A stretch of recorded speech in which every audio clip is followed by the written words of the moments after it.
చూడడానికి చీమలా ఉంటుంది. చర్మంపై వాడితే యాసిడ్ పోసినట్లే. ఏపీలోని ఆ జిల్లాలో కలకలం. Hello friends, welcome back to our channel. వర్షాకాలం మొదలైంది. చల్లని గాలులు, పచ్చని ప్రకృతి, వానతో నిన్న అందమైన వాతావరణం. కానీ వర్షంతో పాటు ఒక కనిపించని ప్రమాదం కూడా మీ ఇంట్లోకి అడుగుపెట్టబోతోంది. చూడటానికి చిన్న చీమలా కనిపించే ఒక పురుగు, కానీ దాన్ని పొరపాటున చేత్తో నలిపివేస్తే మీ చర్మం యాసిడ్ పోసినట్టు కాలిపోతుంది. అవును, మీరు విన్నది నిజమే. ప్రస్తుతం ఆంధ్రప్రదేశ్లోని పశ్చిమ గోదావరి జిల్లాలో ఈ చిన్న పురుగు ప్రజలను తీవ్ర భయాందోళనకు గురి చేస్తూ ఉంది. పిల్లలు, వృద్ధులు, మహిళలు ఎవరిని వదలడం లేదు. అసలు ఈ పురుగు పేరేమిటి? లేక మనమే చేసే చిన్న పొరపాటు వల్ల ప్రమాదం జరుగుతుందా?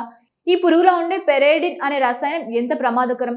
ఒకవేళ ఇది మీ చర్మంపై వాడితే ఏం చేయాలి, ఏం చేయకూడదు, మీ ఇంట్లోకి ఇవి రాకుండా ఎలా జాగ్రత్త పడాలి? ఈ వీడియో చివరి వరకు చూస్తే ఈ ప్రమాదకరమైన యాసిడ్ పురుగుల గురించి పూర్తి అవగాహన మీకు వస్తుంది.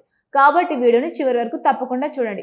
వర్షాకాలం అంటే సాధారణంగా అందరికీ అందమే. రైతులకు పంటల ఆశ, పిల్లలకు వర్షంలో ఆడుకోవాలనే ఉత్సాహం, ప్రకృతి ప్రేమికులకు పచ్చని అందాలు. కానీ ఇదే కాలం అనేక రకాల కీటకాలకు కూడా అనుకూలమైన సమయం. దోమలు, ఈగలు, చెదలు, తేళ్లు, పాములు మాత్రమే కాదు, చాలా మందికి తెలియని కొన్ని ప్రమాదకరమైన కీటకాలు కూడా ఈ సమయంలో ఎక్కువగా కనిపిస్తూ ఉంటాయి. వాటిలో ఒకటే ప్రస్తుతం వార్తల్లో నిలిచిన రోప్ బీటిల్. దానినే చాలా మంది యాసిడ్ పురుగు అని పిలుస్తారు. ముందుగా ఈ పురుగు ఎలా ఉంటుంది అనేది తెలుసుకుందాం. మొదటిసారి చూసిన వారికి ఇది ఒక చిన్న చీమలా కనిపిస్తోంది. చాలా సన్నగా ఉంటుంది. ఎరుపు మరియు నలుపు రంగులు కలిసిన శరీరం ఉంటుంది. పరిమాణం కూడా చాలా చిన్నది. అందుకే దీన్ని చాలా మంది సాధారణ పురుగు అనుకొని చేత్తో కొట్టేస్తారు. కానీ అసలు ప్రమాదం అక్కడే మొదలవుతుంది. ఇక్కడ ఒక ముఖ్యమైన విషయం తెలుసుకోవాలి. ఈ యాసిడ్ పురుగు మనుషులను పాములాగా కరవదు, దోమలాగా కుట్టదు, తేలులాగా విషం కూడా ఎక్కించదు. అంటే ఇది మనపై దాడి చేయదు. కానీ మనమే భయంతో దాన్ని నలిపేస్తే దాన్ని శరీరంలో ఉండే ఒక ప్రమాదకరమైన రసాయనం బయటికి వస్తుంది.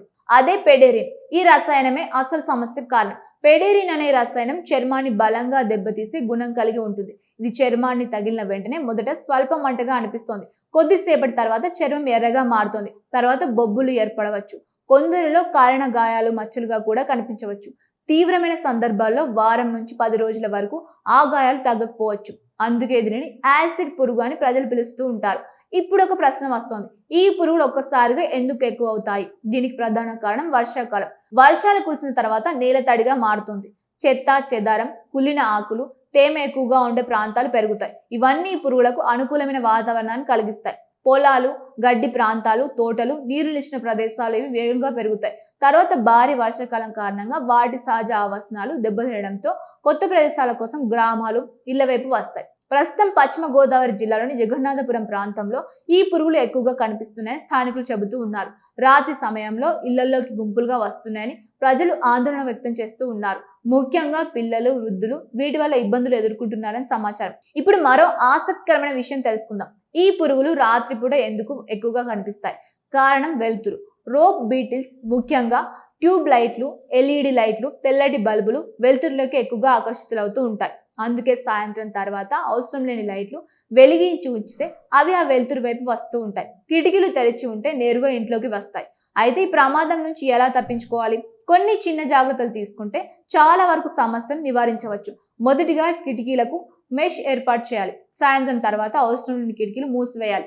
ఇంటి బయట ఎక్కువసేపు తెల్లటి లైట్లు వెలిగించకుండా చూడాలి. రాత్రిపూట నిద్రించే సమయంలో దోమతెర ఉపయోగించడం చాలా మంచిది. ఇంటి చుట్టూ చెత్తా చెదారం లేకుండా శుభ్రంగా ఉంచుకోవాలి. వర్షపు నీరు నిల్వ ఉంచకుండా చూడాలి. ఇప్పుడు అత్యంత ముఖ్యమైన విషయం, ఒకవేళ ఈ పురుగు మీ శరీరంపై వాలితే ఏం చేయాలి? చాలా మంది భయంతో వెంటనే చేత్తో కొట్టేస్తారు. అదే అసలు ప్రమాదం. అలా చేయకూడదు. బదులుగా మెల్లగా గాలి ఊది దాన్ని ఎగిరిపోయేలా చేయాలి. లేదా ఒక కాగితం సహాయంతో మెల్లగా కిందికి నెట్టాలి. ఎట్టి పరిస్థితుల్లోనూ చేత్తో నలపకూడదు. ఒకవేళ తెలియక నలిపివేసి దాని రసాయనం చర్మానికి తగిలితే వెంటనే ఆలస్యం చేయకుండా ఆ ప్రాంతాన్ని సబ్బు మరియు శుభ్రమైన నీటితో బాగా కడగాలి. ఆ తర్వాత మంట, దురద, బొబ్బులు ఎక్కువగా కనిపిస్తే స్వయంగా మందులు వేసుకోవడం కంటే వెంటనే చర్మ వ్యాధుల నిపుణుని సంప్రదించడం మంచిది. ఎందుకంటే ప్రతి ఒక్కరి చర్మం ఒకేలా స్పందించదు.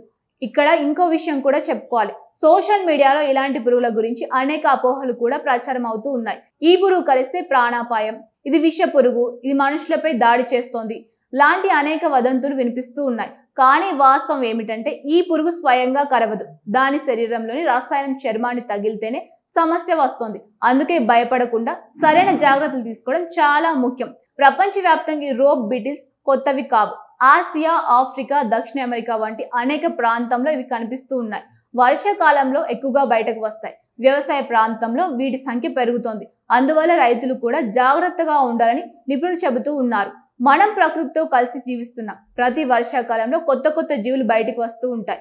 వాటిలో చాలా వరకు మనకు హాని చేయవు, కానీ కొన్ని మాత్రం సరైన అవగాహన లేకపోతే ఇబ్బందులు కలిగిస్తూ ఉంటాయి. అందుకే ప్రతి ఒక్కరూ ఇలాంటి విషయాలపై అవగాహన పెంచుకోవాలి. ముఖ్యంగా పిల్లలకు ఈ పురుగులను చేత్తో పట్టుకోకూడదని, నలపకూడదని చెప్పాలి. మొత్తానికి చూడటానికి చిన్న చీమల్లా కనిపించే ఈ యాసిడ్ పురుగు నిర్లక్ష్యం చేస్తే చర్మానికి తీవ్ర ఇబ్బందులు కలిగించే అవకాశం ఉంది. అయితే భయపడాల్సిన అవసరం లేదు. సరైన జాగ్రత్తలు తీసుకుంటే దీన్ని సులభంగా నివారించవచ్చు. ఇంటిని శుభ్రంగా ఉంచుకోవడం, రాత్రిపూట అవసరం లేని లైట్లు ఆర్పివేయడం, కీటకాలకు మెష్ ఏర్పాటు చేయడం, ముఖ్యంగా ఈ పురుగు శరీరంపై వాలితే చేత్తో నలపకండి. ఈ ఒక్క జాగ్రత్త మీ చర్మాన్ని కాపాడుతుంది. మరి మీ ప్రాంతంలో కూడా ఇలాంటి యాసిడ్ పురుగులు కనిపిస్తున్నాయా? మీ అనుభవాన్ని కామెంట్లో తప్పకుండా తెలియజేయండి. వీడియో మీకు నచ్చితే లైక్ చేయండి, మీ ఫ్రెండ్స్తో ఫ్యామిలీతో షేర్ చేయండి. ముఖ్యంగా వర్షాకాలంలో ప్రతి ఒక్కరు తెలుసుకోవాల్సిన సమాచారం ఇది. ఇలాంటి ఆరోగ్య మరియు అవగాహన వీడియోల కోసం మా ఛానల్ వెంటనే సబ్స్క్రైబ్ చేయండి. మరో ఆసక్తికరమైన వీడియోతో మళ్ళీ కలుద్దాం. అప్పటి వరకు జాగ్రత్తగా ఉండండి. Thank you for watching.